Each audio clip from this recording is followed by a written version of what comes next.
wabarakatuh. Selamat malam semuanya. Perkenalkan, nama saya Rodatul Aljana dari kelas 2025H dengan NIM 25010644295. Saya seorang mahasiswa PGSD yang sedang belajar banyak tentang dunia pendidikan. Pada kesempatan kali ini saya bertemu dengan Ibu Umi yang mengajar di sekolah SD. Beliaunya sangat luar biasa sekali. Masya Eh, Allah. juga beliaunya sudah bertahun-tahun ya Bu mengajar di sekolah Mulai SD. 2005. Oh, mulai 2005, lama sekali kan teman-teman. Eh, Begitu juga beliaunya menerapkan di pendidikan karakter, menanamkan sebuah karakter positif sejak dini kepada siswa di sekolah dasar. Bagaimana Ibu kabarnya sekarang? Alhamdulillah Alhamdulillah baik. sehat-sehat. Kemudian Ibu mengajar di mana dan di kelas berapa kalau boleh tahu? Saya kebetulan ngajar guru mata pelajaran pendidikan agama Islam Di sekolah? di sekolah dasar Ma'arif Hasanuddin daerah Liyung. Oke, baik. Sangat luar biasa sekali. Eh, jadi perkenalkan, namanya Ibu ini bisa dipanggil Ibu Umi. Kerap dipanggil Ibu Umi, Atau ibu teman-teman. cantik. Oke. Oke, kita lanjut ya ke pertanyaan. Yang pertama, Ibu, seberapa penting sih pendidikan karakter sejak di sekolah dasar itu menurut Ibu? Sangat penting, kalau menurut saya sangat penting karena itu membangun karakter anak-anak itu kan memang nggak mudah ya Mbak ya, nggak mudah. Jadi eh, pembelajaran karakter pada anak itu memang nggak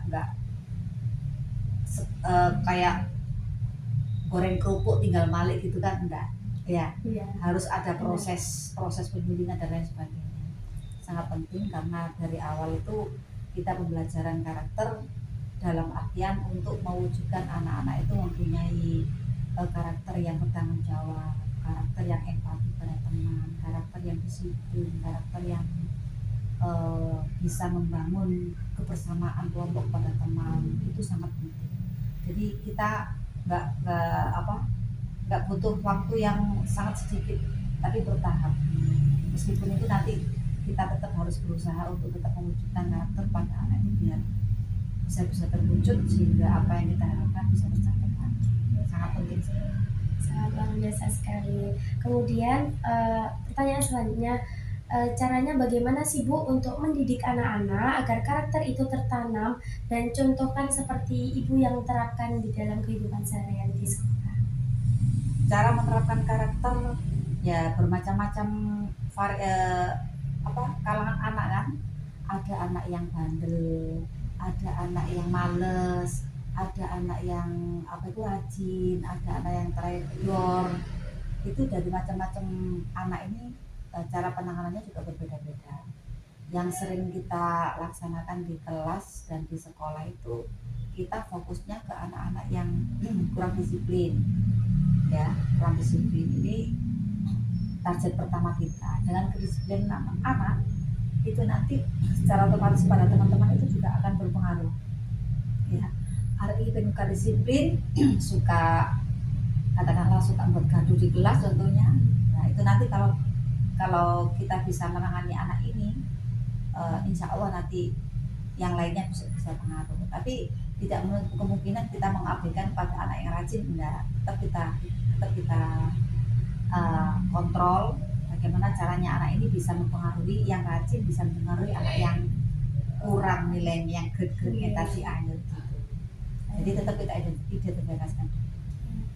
Kemudian yang selanjutnya Ibu kan sekarang tahu ya tentang perkembangan penggunaan gadget dan lingkungan bermain anak-anak itu sangat membawa dampak sekali terhadap lingkungan anak-anak. Bagaimana sih Ibu itu cara menanganinya dan apakah itu menjadi sebuah tantangan yang besar bagi Ibu dalam perkembangan gadget sekarang? Tantangan itu pasti ada. Yang namanya penggunaan gadget, semuanya dalam hal apapun pasti ada dampak positif dan dampak negatifnya kan. Kalau dilihat dari dampak positifnya, mungkin anak-anak lebih cepat untuk mengakses informasi. Dia tahu teknologi secara canggih sehingga apa yang dia cari ilmunya itu cepat dia dapatkan. Satu dari segi positifnya. Mungkin dari segi negatifnya, anak-anak kalau sudah kecanduan gadget itu kadang itu dia lupa waktu.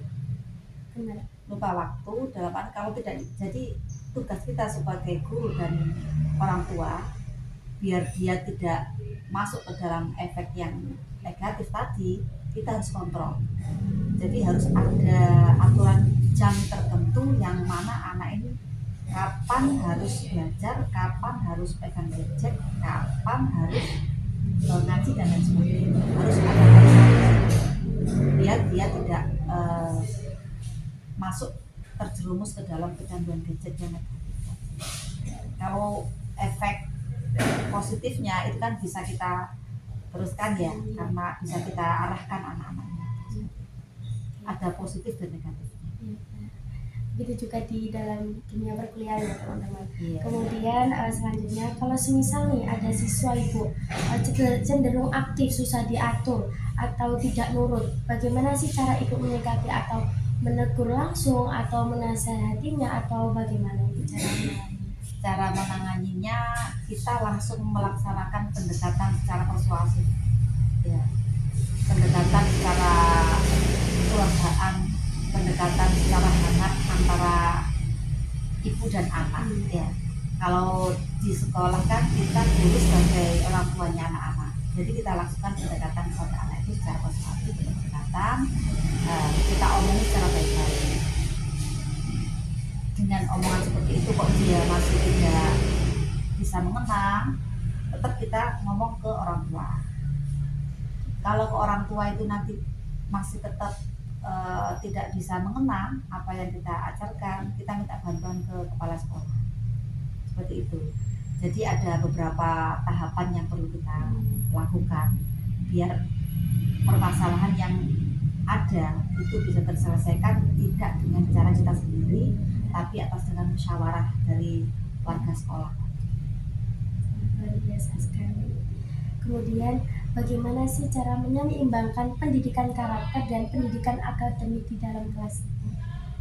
Cara menyeimbangkan pendidikan karakter dan pendidikan terutama mata pelajaran ya, kita menyesuaikan dari kemampuan anak-anak. Dari kemampuan anak-anak ini kita lihat, oh anak ini kita klasifikasikan anak ini sifatnya bertanggung jawab, kita klasifikasikan anak ini mandiri, kita klasifikasikan anak ini tidak disiplin, kita kategorikan anak ini bisa mengaji dan lain sebagainya.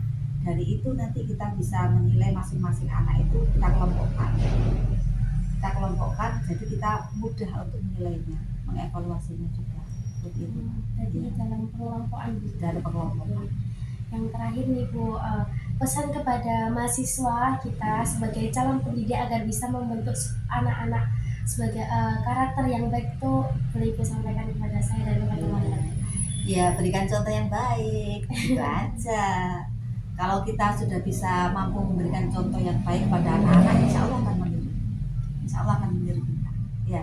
Karena sesuai dengan hadisnya Rasulullah, ya, uswatun hasanah itu sangat penting. Dengan kita memberikan contoh, insya Allah anak melihat kita, ya secara otomatis dia akan melihat karakter kita sebagai karakter yang perlu bisa dicontoh. Oke, terima kasih banyak Ibu atas waktunya dan cerita berharganya Ibu.